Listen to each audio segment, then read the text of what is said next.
I'm Sam Rose, and this is Commerce is Chaos, the podcast for consumer brand founders who know that building a business is messier than the highlight reel shows. Your supplier just missed their deadline, your top product is out of stock, and your competitors somehow just launched the same thing at half the price. Sound familiar? Every week, we dive into the real problems that keep founders up at night, from inventory disasters to supply chain nightmares, because surviving the chaos is what separates brands that fail from brands that scale.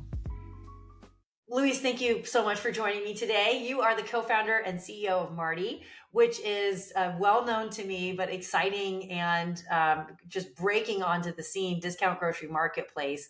And what I loved about hearing your story from the very, very early days was your approach to just like revolutionizing food waste and taking these like really I'm a rescue ranger too. So like you're rescuing Amazing. pantry staples and selling to consumers nationwide and really kind of creating what is effectively like kind of a new model around this. And this season on Commerce is Chaos, I've been talking to a lot of folks that are like building a new model or opening up a brand new market. You have a very lucky advantage in all of this. You're a 4-time founder. Right. That's a question Crazy, mark, huh? not a statement.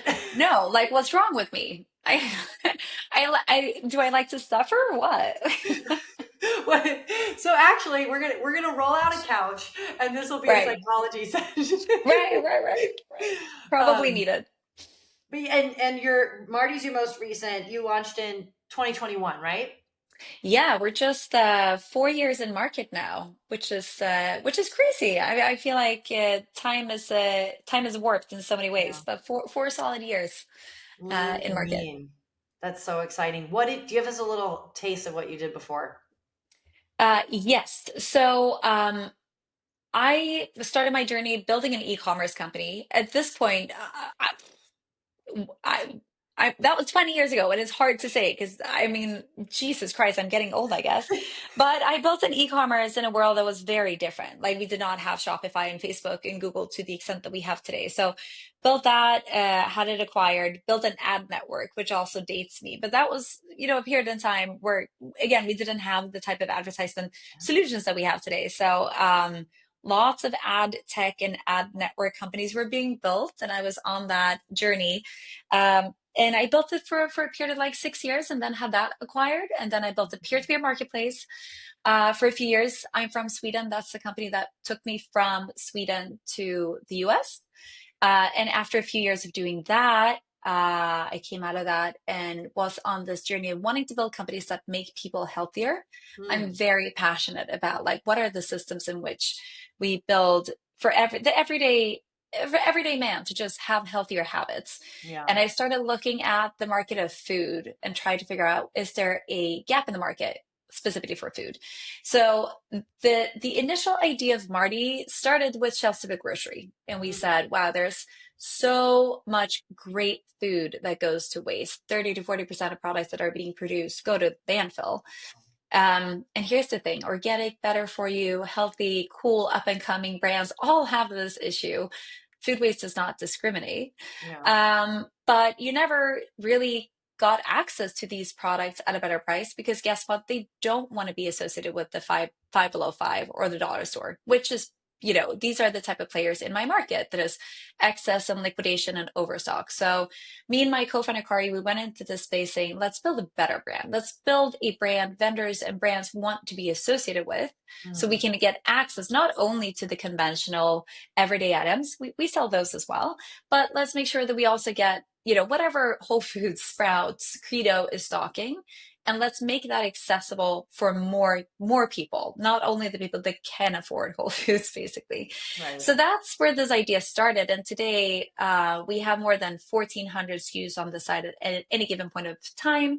And we do more than shelves of a grocery. We do beauty skincare, we do home goods, we do households and pet and home goods. And I'm so proud. We definitely get the best brands in each category to work with us, regardless if that's kind of like pantry with Fishwife and Momofuku and Olipop, or if it's beauty with Ilia and Merit and Goop. And you get these products at 40 to 80% off. So it's been a really exciting couple of years building this company and building these relationships with these brands and making products quality products more accessible, basically.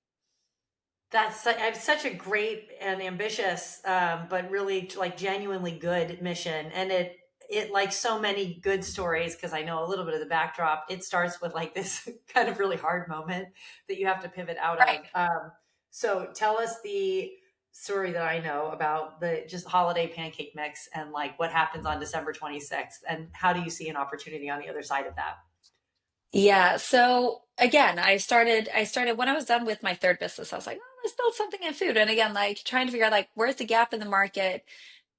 That's a really fun period. You start MVPing and testing different ideas, trying to, test a few different things in the market to see is it a big opportunity? Does it hit? Basically throwing spaghetti on the wall to see what sticks, is Mm, my process of trying to figure out like what's my next step. In that process, me and Kari, over a period of time, we started pressure testing a concept of building a brand house. And we were yeah. building multiple different CPG brands with the help of influencers or big personalities. One of them was kind of like a healthier, better for you, staple kind of brand, pancake mixes, cookie mixes, all that. And we did a seasonal product for a gingerbread mix. And of course, it is really hard for a new brand to try to figure out like how many units do we produce. And to your point, December 26th came and we had way too many gingerbread mixes in our inventory. And when we started looking around, and I think the pressure was even higher because we had a personality tied to this brand, we try to figure out where do we go with it. It's a perfectly fine product. We just Yeah. produce it. It has 2 years shelf life.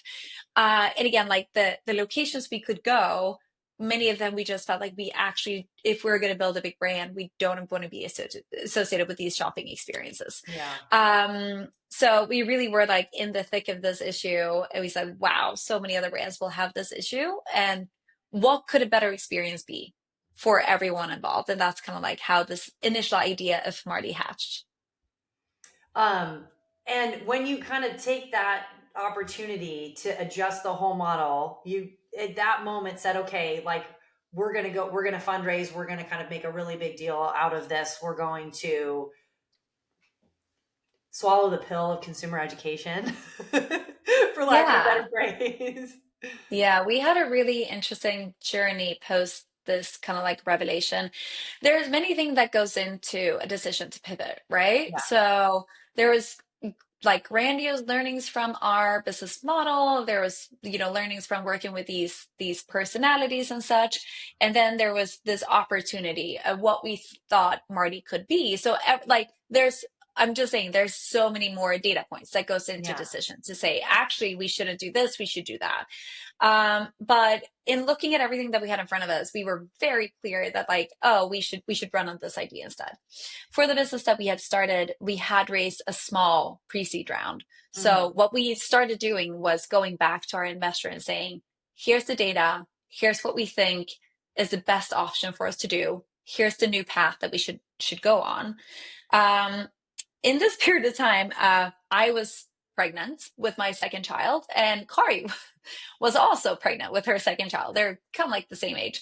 So we were, halfway through this pregnancy. It was very clear that we wanted to do this pivot. We went to our investor and we laid it all out, making it very clear that this is a big opportunity we should go on building instead.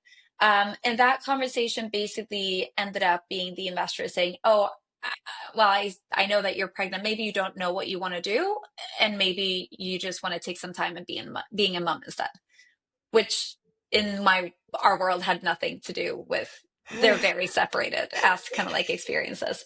So we ended up giving the money back to that investor and saying, this is probably not a good fit. If yeah.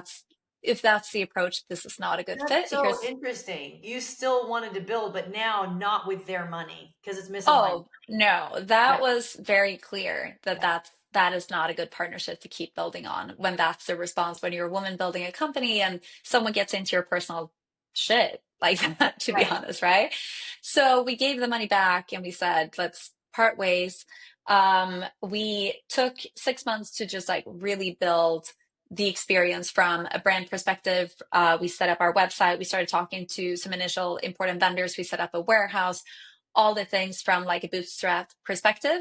Mm. I had my baby, and then we closed our seed round when she was 4 weeks old. And at that time, Kari had her baby, and we were kind of like off to the races. Congrats. Wow, what a moment Yeah. doing all of that. Yeah.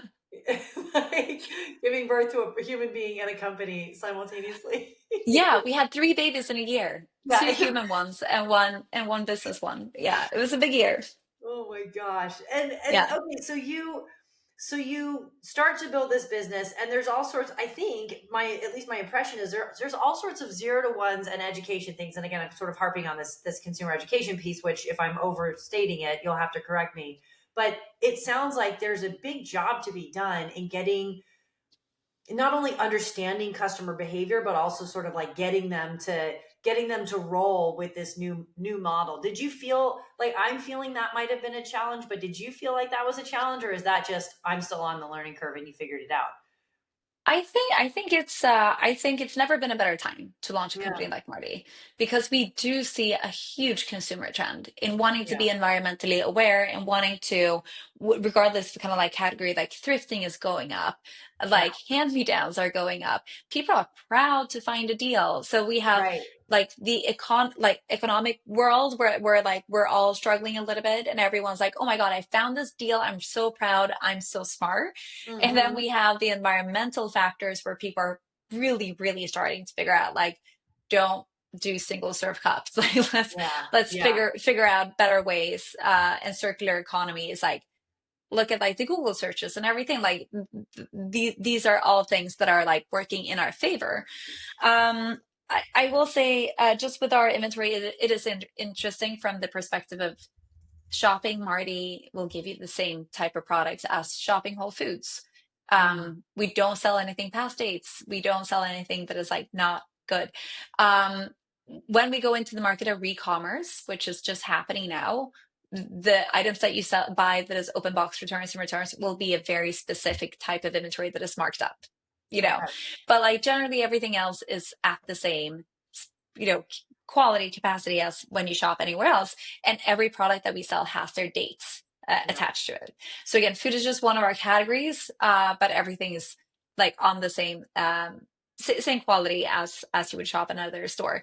And of course, consumers are like, then why would I get these prices? And that's the hard part of like really being Exactly. transparent Yeah. and explaining, because it is hard to understand if you're not in CPG, consumer packaged goods sort of category, wrapping your head around what it is to produce a product in which months before you need to order your boxes, months before you need to commit to your, you know, warehousing, your packaging co-packer on how many units you produce, months before you need to estimate how many POs you're going to have for that product. It is really hard. And most brands want to overproduce rather than underproduce so that you don't have an opportunity to sell this product, but you don't have the product. Hmm. So inherently, excess is just a natural part of this industry. And we need multiple different solutions to try and lessen the excess. Marty is one of them. And I think the industry is becoming better, but I think overall, we see consumers really latching on and wanting solutions like the ones that we're offering. Yeah, it's really exciting. I mean, the problem of just-in-time inventory, which I am independently obsessed with, like, is it's really tough. If you produce too little, you're Yeah, leaving money on the table and you can't, exactly. you can't hire new employees or grow without money coming in the door. And if you produce too much, well, then you're like, oh my gosh, I've got all this cash Yeah, like tied up on a shelf, and then you're desperate to move it. So helping exactly. Yeah, helping businesses solve that problem is, I think, you know, it, and you're not solving it with technology. You're solving it with technology too, which I love to talk about. But I think we have similar ambitions, and just sort of recognizing like, wow, this problem of inventory management isn't just a bean counting issue, isn't just a like, oh, right, bummer, like, oh, we did the math wrong, like we got a B plus on the test. It's like it has everything to do with whether or not the business can make a new product the next year, or afford a big purchase order for a new trading partner next quarter, or like has to hire and fire people. And those types of problems are like, so existential, like so soulful for an right. entrepreneur who's like, probably core ambition, really like the core coding is I want to take care of people in some way. You know? 100%. 100%. um Yeah. I'd love to talk to you about the tech piece of what you're building. Give me all of the highlights and then we'll dig into the nitty gritty. So the market that we operate in is extremely messy.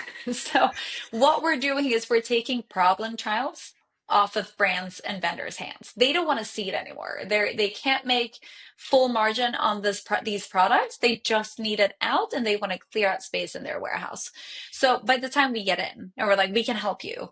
Like interest for like really spending time on this inventory is long gone, Yeah. which means that we get inventory sent to us in Excels and emails and PDFs. They never look the same. It's very sparse information. Titles are abbreviated. Um, and then you take it the other side of what we're doing, which is we can't restock our store. Martie Mm. loads up 300 to 400 new products, i.e., new deals every week. Every Yeah. week. So Wow. every day when you go to our store, there's, 20, 50, 60 new products that we uploaded that single just in a one day. And why? It's because when products sell out, they sell out. Prices are so good, they do not last. So any one product on Martie.com probably lives for like 45 days and Okay. then it's gone. So for us as a store, we need to figure out what is the inventory that we need to keep in stock. And we need to look at it from, a category, subcategory, and how many bars do we need? How many coffees do we need? How many face moisturizers? How many big hitting brands do we need? A new like Theragun, Mm-hmm. 19.99. That was 99 bucks. And that's really hard. It's all data Yeah. because you need to look at discount off, retail price, tier brand, tier category. So we built a system. After 2 years of doing this, we're like, whoa, this is going to be very hard and Yeah. very costly to build out if we need humans to sit and look at this and go out and find inventory and buy the right inventory at any given point of time. So we built out our Smarty buying tool, which is, Yeah. of course, as everything else today, an AI-based buying tool that goes in and looks at our own inventory to figure out what is the inventory that we need today, in 2 weeks, and 4 weeks, according to all the metrics and how our users behave. And then it ingests all of the bids that we see. Today, we're established in the market, so we see probably 8,000 different SKUs presented to us on a weekly basis that we have access to buying if we want to. And we don't want to buy all those. We want to buy a couple of hundred of those. So the system goes in and it matches it to our own needs. And then it matches it to all of the data that exists within Martie and in the marketplace to figure out Mm. unit count, pricing, sell through predictions, et cetera, et cetera. So instead of having people looking at all different data sources to figure out what is a good buy, our system does it for us, and we can keep up pace, saving an average buyer on my team spends, if you look at traditional buying, like 95% less time on any one bid to make a complete purchase and move on to the next thing. Wow. That's a lot of Yeah. data. I'm kind of Yeah. curious about the other several thousand that you say no to. Like, is Yeah. there a Marty 2.0? Yeah, I mean, and again, like it's sometimes it's good product, but we're stocked in that category and we don't see, an incremental, like the system is telling us, even bringing this in, we will not see incremental sales, or Right. we will be overstocked. We're not going to move it in time for our own cash flow metrics Yeah. and how we want to run our business. And at other times, there's other things where like dates is too short. We don't want to take anything that is too short dated. Like we want our customers to be able to like buy it and enjoy it before that best before date and so Right. forth. So we just see a lot of inventory, and we try and send them in other directions if we can't take the inventory to be a helpful partner. Yeah. That makes a lot of sense. And I think I'm curious then how that influences like what your open to buy dollar calculation looks like. And are you paying for all of this up front? Like I'm sure that I Right. assume that's part of the value prop to your Yeah. vendors. But yeah, dig into that a little bit more. Um, we buy most of our inventory still. We do have a drop shipping program, which means that we only act marketplace, and Mm. we take a take rate, but the consumer lists it, or sorry, the vendor lists it and does all the shipping from their warehouse. Hmm. Majority of inventory that lives in that category is re-commerce. So that would be returns, open box returns for larger kitchen appliances, electronics, and so forth. Yeah. Um, and the other inventory that we bring in really needs to hit that cash flow metric of take it in, sell it out within a certain time period for us to look at it as a good purchase. Yeah, that makes sense. Um, I've heard you say before that you are not competing on convenience, like you're competing on price, and that's Yeah. sort of the metric that you care about, that your customers care about. And the thing that's brilliant about that is that, of course, like the alternative is a race to the bottom on like Right. delivery speed, Yeah. and who could possibly compete with the largest business in the world on that. Yeah.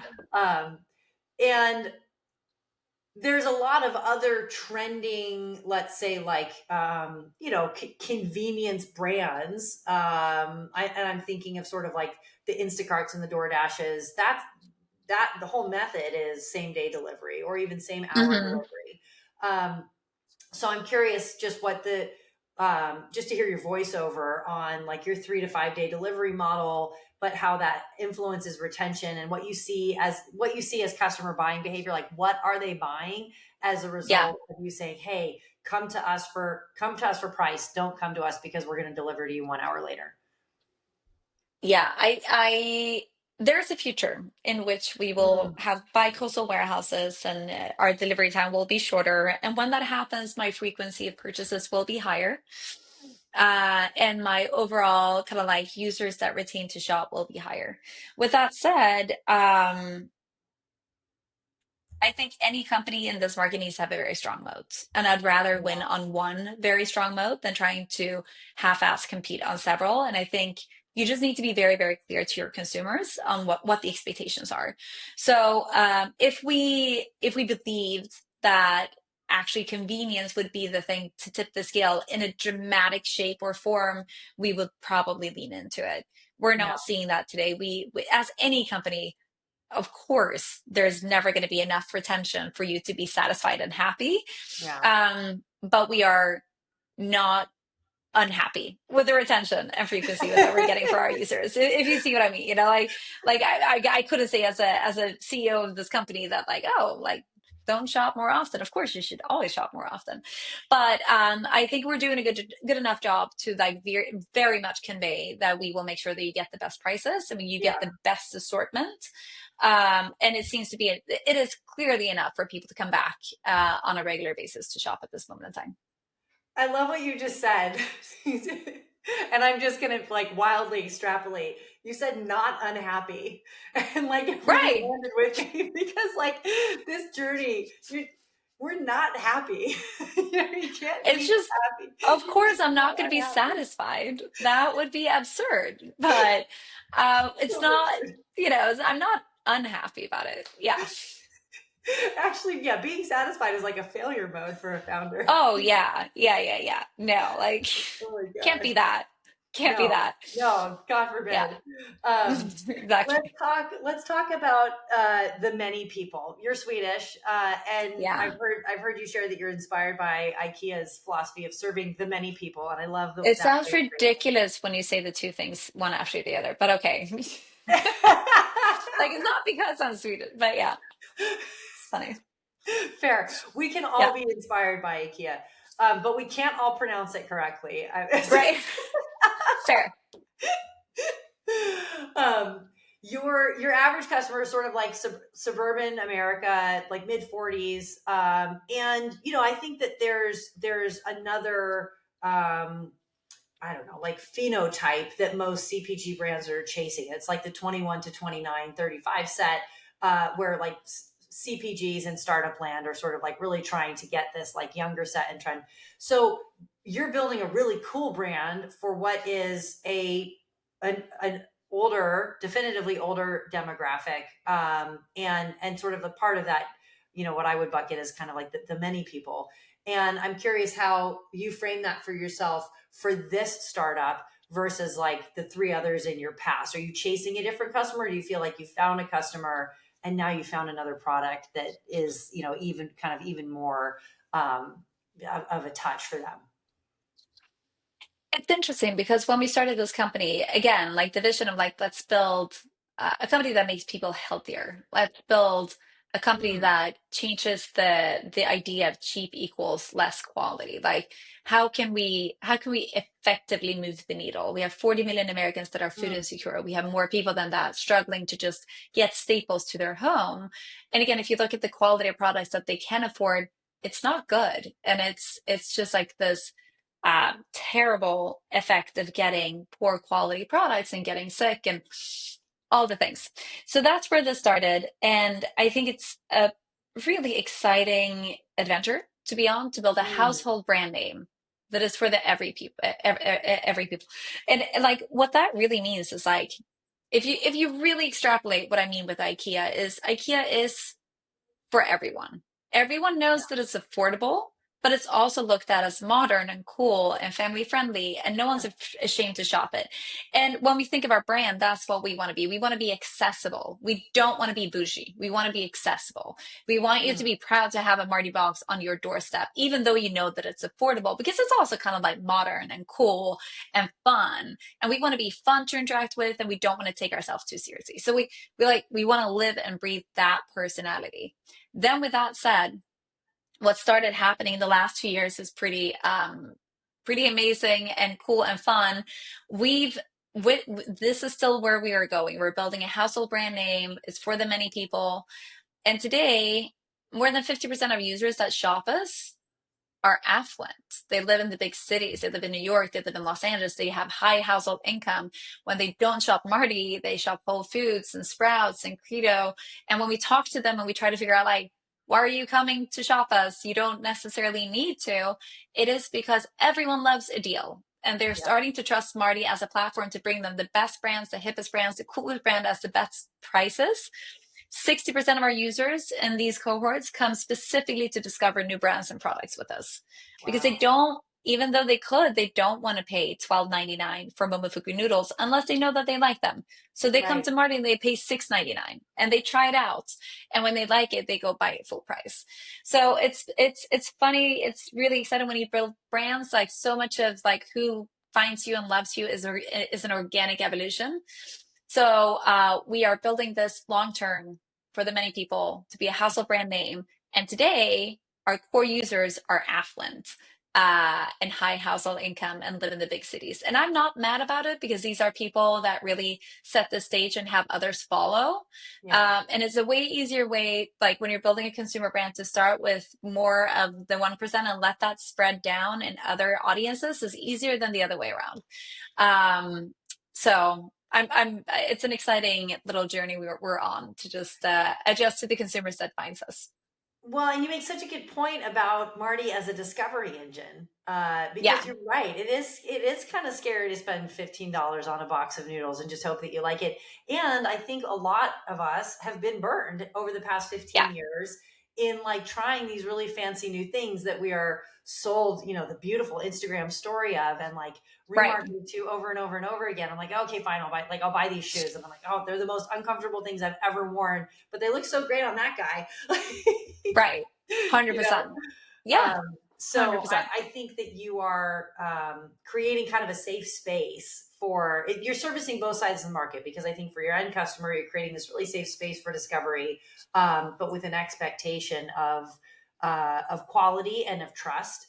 And you're delivering on that kind of, as you've shared at a number of different touch points. And then on the vendor side, of course, you're sort of like alleviating this really existential pain for them, which is ultimately just boils down to cash flow, which is everything 100%. does. It's cash 100%. flow in households and on warehouse shelves. Yeah. And it's an exciting time. Like our vendors are noticing that the audience is actually going to buy these products full prices after trying them on Marty. So we now Yeah. have a sampling program and we have an advertisement program. Today you can get a free fishwife on Marty.com when you're shopping. Oh.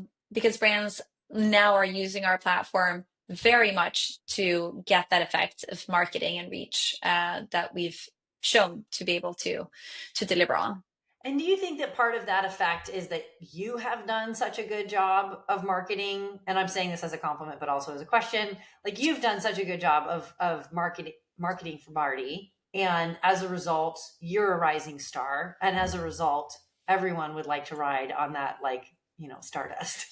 I mean, that's a good question. And here's the thing, it all goes back to brand. Mm-hmm. And what I mean with that is like without our ability to build a strong brand from the get-go, we would not be able to get the brands that we are currently working with. We didn't have anything. We needed our own brand to be like, no, but we're fun and we're cool. And Yeah. look how pretty everything is. And look how we're talking about landfill and sustainability. That, that was the initial pitch.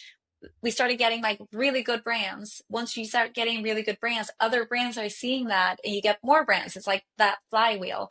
And all of a sudden now when you look at the consumer, it's not just a Martie brand. We live and die with the brands that we present the consumer. So it's Yeah. all brands. And it's not only our brand, but it's kind of like that flywheel of the one feeding the other.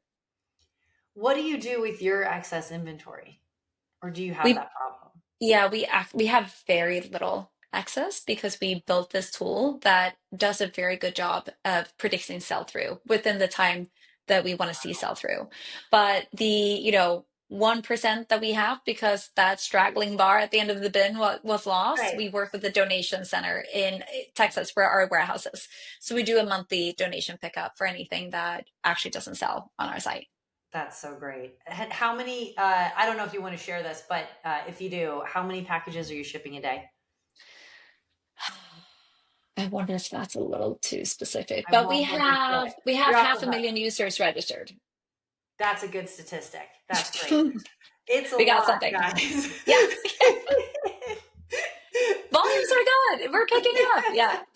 I'm asking in part to basically just create a very simple two point line between where you started with your own product and how Right. quickly you have grown to the scale that you've grown. Because like scaling is an existential crisis in and of itself, right? Like you probably, what number warehouse partner are 100%. you on? What number tech partner are you on? Like, Yeah. Yeah. you're building the airplane as you go. Oh my God. And just talking about that, Sam, we've been with our 3PL partner because we're still 3PL, thank God. But this is our fourth one. And moving physical inventory, I've never had a business before with physical inventory, but like that in itself will almost kill you to just move items from one warehouse to another. Yeah. That is a moment in time that actually just that could break your back. It's so hard. Yeah. It's so hard. Yeah. And I wonder if, and I haven't done this for my own product, but some of the most, oh man, just like the most painful, really excruciating periods of my life professionally have been where we are undertaking some sort of like big warehouse mover transition, and Yeah. numbers are all over the place and people are all over the place and everybody's really Yeah. tired. And I think before I got into any of this, I underestimated how like kinetic it all was. And Right. you're served a pretty Instagram ad, and you're like, oh, great, okay, like I can build a brand too. and then I like have raw fingers, and I don't have fingerprints anymore because like I've taped them away. Right. No more tape. Right. No more Yeah. fingerprints because they're all on the tape. And yeah, it just gets really physical at the end of the day, particularly when you are scaling. And we went from, oh gosh, we went from 0 square feet at a 3PL to, I want to say, 1,500 odd, maybe 2,000 square feet to 10,000 square feet to Yeah. 50,000 square feet to 100,000 square feet to 100. And it's just like, how fast Yeah. can you like put stuff on the shelf and take it off? And also all of a sudden you find yourself in a big ass warehouse with so much inventory. Don't you get panicked at times? You're like, oh my God, Yeah. so much stuff. So much stuff. So Yeah. much stuff. It's a lot of And responsibility to make sure that it goes out on time. it really is. And at one point, and this is when we were deciding to take 3PL operations in-house. So we were at a 3PL, then we brought it in-house, then we became a 3PL. It's a whole, I need a couch for that That's one. massive. Not jealous. And I've grown in empathy in every way as a result of I that can see that. ridiculous story arc. But I remember standing inside the shelf and just looking up, and I, almost tearfully, I'm like, this is everything I have in the Yeah. whole wide world. And I just turned it into, like a really low liquidity. It's just like I took the highest liquidity thing, which is a dollar bill, and I turned it into a thing that I had to like beg people to buy. Like, what are Right. you doing? Right. Oh my It's God. wild. Physical inventory really, really overall humbles you. I'll say that. Yeah. Yeah. You've managed to do this though while keeping the team fairly small. Tell us about your team. So small, incredibly small. So I think it's a very interesting time to build a company these days, like to really stretch yourself to consider what you can do with the help of AI and the tools that you can build before putting in more people. It's I think we historically have been in a phase where founders have been bragging about how many headcount Yeah. you've been able to get to in a short period of time. And I think we're just in a world where like the brag is the inverted, like how much revenue per head can you make? Right. So this year we've averaged 7 people, and now we're at 12. And yeah, we're just the revenue per head is quite impressive. One of the reasons is we built this buying tool. Like if I didn't have this buying tool with the amounts that we're doing, I would probably have at least 15 buyers at this point to just Yeah. like get through and do the number of buys that we do on a weekly basis. And looking at what we do with customer support and customer success and how we run our marketing, everything from creatives to analyzing data. There's so much support with tools, which is exciting and kind of, I don't know what my kids are going to do when they grow up. Like it's a Right. double-edged sword with looking at how efficient we can get. Um, and it's not necessarily replacing workforce, but it's making workforce so much more efficient that we can do so much more with fewer people. Yeah, it's really incredible how quickly the landscape is changing, how quickly a single person can build what might have taken 4 or 5 people's worth of just subject matter knowledge 100%. and just expertise. Like Yeah. someone's really great at art direction, someone's really great at copy, someone's really great at content production. Those are different jobs Yeah. in even as little as 5 years ago. Like you really had to have someone who had honed that craft, Yeah. or you were probably a founder. Like to be really Mhm. good at all of those things, those people become founders because they're really dangerous multi tools, and Right. Right. and um, and now, yeah, like one person can do all of those things Exactly. and Yeah. learn on the way, which is the most Yeah. fun piece of it, is like just the 100%. exposure to, oh, now I can do graphic design. Cause like the, it's not that the bar has been lowered. It's actually the quality bar is raised, but it's just that the activation energy is lower to like Right. get into it and experiment. And you're not like struggling with a tool that you don't know where the hotkeys are. And, Yeah. I was on an airplane yesterday flying back from a business trip, and with really shitty Wi-Fi, built an app for my 8-year-old daughter, just like while I was flying, because I was Isn't bored. that wild? I know. Right? It's just, I it's built her an wild. app. They We're came to all me. developers now. Like I handed Oh, her my phone. I'm like, here, Speedy, I made you a toy. wild, huh? Yeah, it's like the Yeah. new version of like whittling with a wooden Yes, yes. And I love that that's where you spend your time. But whittle, that's amazing. I love that. You're like building watching a business. movie? No, I'm going to build a little I app here. built an app. Yeah, I built an app. Yeah, sweet. What's the coolest app aside from your buying tool, which sounds incredible, and I would like love to be a fly on your shoulder, fly on the wall, angel on your shoulder, both one day, and just look at how it works. But what's the coolest tool that you've built, either for yourself, your family, or at the business, and maybe like or you or someone else on the team has built?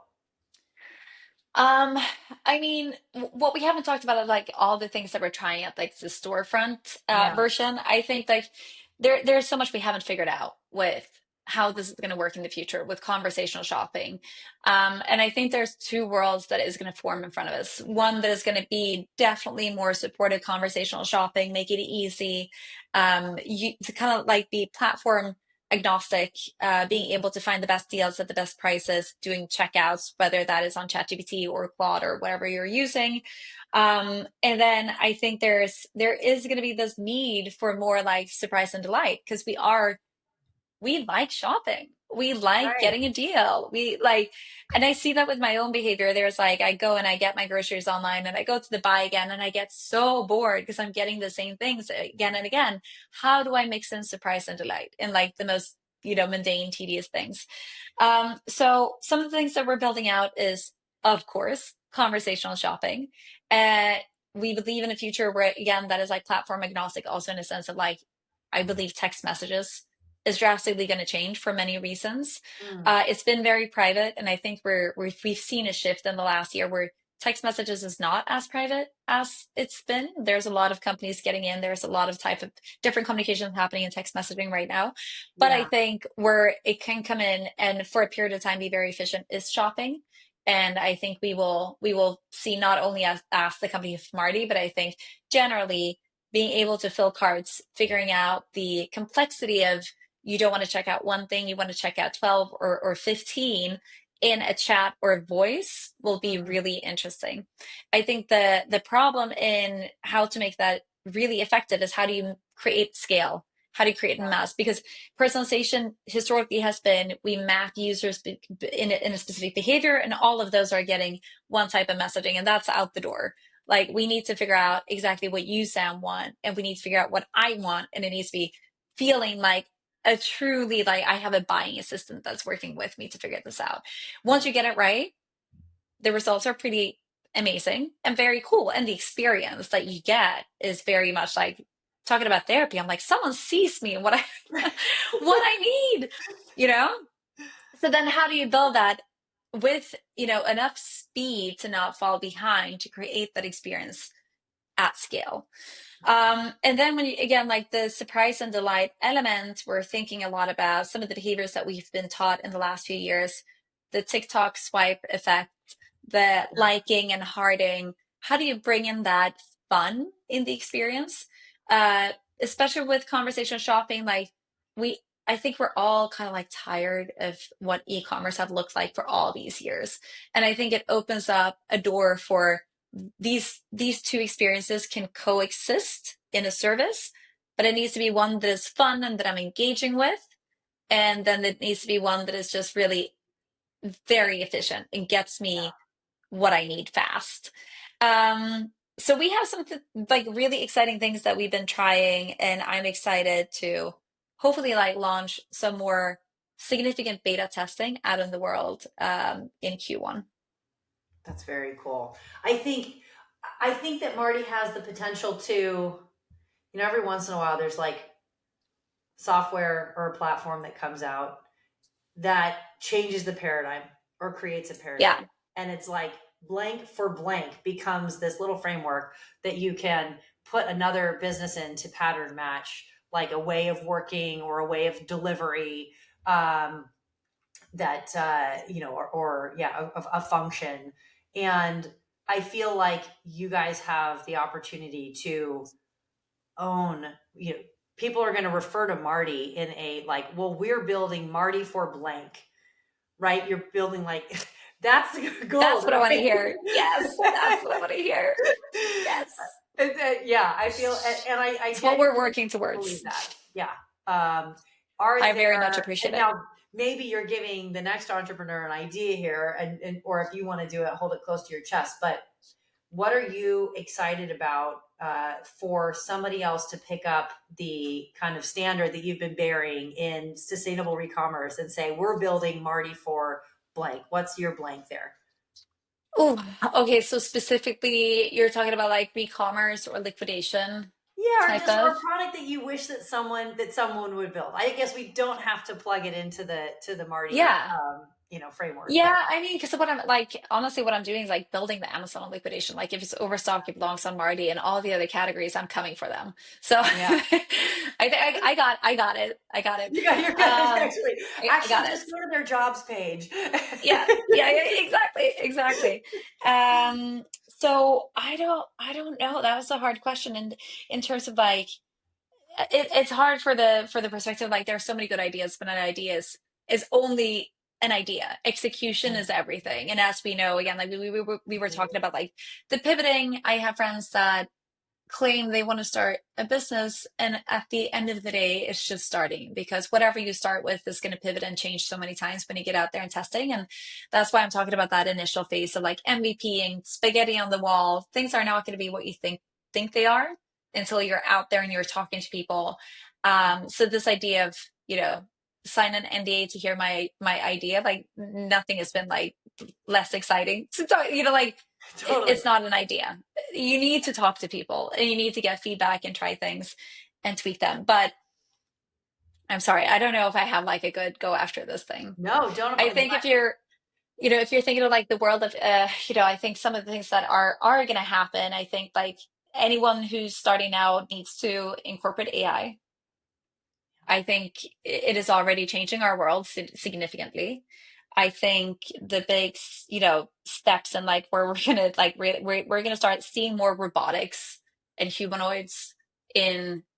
We talked about warehouses. We talked about, like the workforces and all Yeah. that. I think just like it's good to understand what's happening in that world. If you're starting a business today, I think we're going to see some really big leaps when, how AI is being used when it comes to like figuring out the hard problems within our environment, like the electric grid, how we're distributing power and all that I think it's going to have some big shifts in the next year.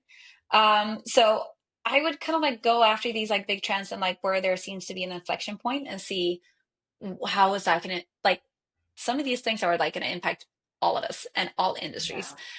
So I would maybe say look at that and make sure that you're on the money because setting like timing sometimes is everything. Timing is everything. On that note, thank you so much for coming. That's a wild card I threw at you. Yeah. That was great. Really fun conversation. I appreciate you taking the time, especially after a very, very busy week. And especially at this time when you're scaling your business. Like taking an hour to talk to me I know how precious that is to you. And so I'll have to extend my thanks to your team for letting me borrow you for this little slice of time. Oh. And thank you, Sam. You're doing such a great job of keeping this conversation interesting, and of course I've been listening to your other episodes, so kudos and hat off for doing a good job. Oh my gosh, thank you so much. Well, we'll have to do it again sometime. I appreciate it. Thank you. Thank you. Bye. Thanks for joining us for another episode of Commerce is Chaos. If you're listening, I have a feeling you know just how much good leaving a 5-star review can do for a team. Drop us a review on Apple Podcasts and subscribe to Commerce is Chaos wherever you get your podcasts. Don't forget to subscribe to our Substack, also called Commerce is Chaos, for more good stuff and actionable tools to build your business.